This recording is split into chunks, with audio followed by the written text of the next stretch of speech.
J'ai été choqué récemment par le fait que des agents publics, des agents des structures publiques, ne parlent pas français entre eux.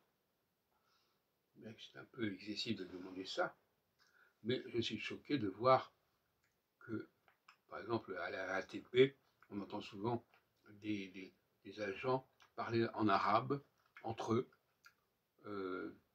et je pense que ça devrait être interdit. Je pense à François Ier qui avait insisté sur le fait que la langue française était la seule qui devait être utilisée au niveau administratif. C'était en 1547, enfin peu importe, c'était il y a bien longtemps. Mais néanmoins, je pense que on n'a pas fait l'effort nécessaire pour que les immigrés aiment la langue française et respectent la langue française, et la respectent en ce sens de ne pas la considérer comme une langue comme les autres. Le français n'est pas une langue comme les autres. Le français est une langue supérieure aux autres langues.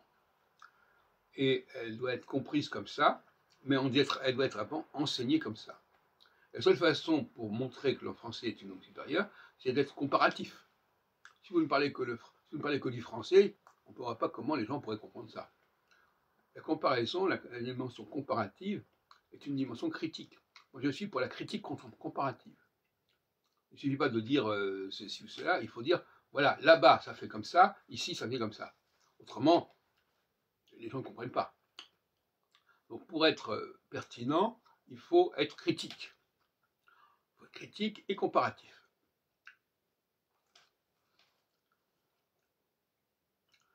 Donc, j'ai animé depuis quelque temps, j'avais animé un groupe de travail dans le cadre du Café Philo McDo, avec des Maghrébins, et je leur ai montré, d'une certaine manière, que le français n'était pas une langue comme les autres, et en plus qu'eux-mêmes ne connaissaient que très mal le français. Parce que ça aussi, c'est une approche comparative. Montrer aux gens qui ne parlent pas bien le français. Et ceux qui ne le comprennent pas bien. Parce qu'ils parlent, on peut toujours parler le français avec des bricoles, et quelques briques qu'on connaît.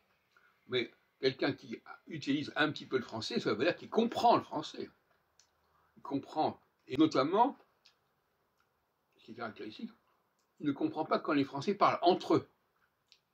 Il comprend quand on s'adresse à lui, parce qu'on fait l'effort de s'adresser à lui, mais il y a une incompréhension, une incapacité à capter ce qui se dit entre les Français de souche.